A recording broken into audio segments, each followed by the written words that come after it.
vurma vurma, çok da özünü yorma. Kapı önünde durma, 5 günlüktür bu dünya.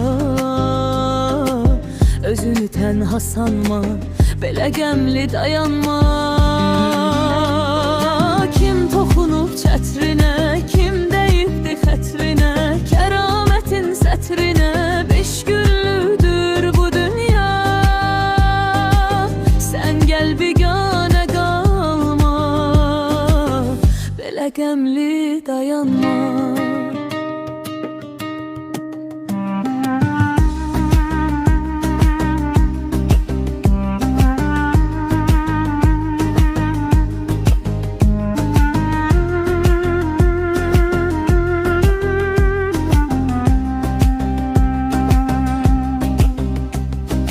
Ümitlə aç səhəri, dolan kəndi şəhəri. Unut qəmi qəhəri, 5 günlükdür bu dünya. Bu həqiqətdir amma belə qəmli dayanma. Kim toxunub çətrinə, kim deyibdi xətrinə, kəramətin sətrinə. 5 günlükdür bu dünya,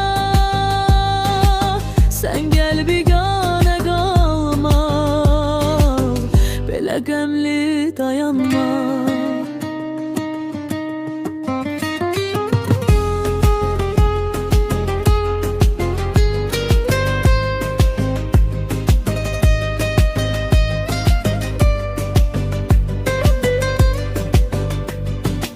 Ömür çatsa da qışa, yaşa özün üçün yaşa.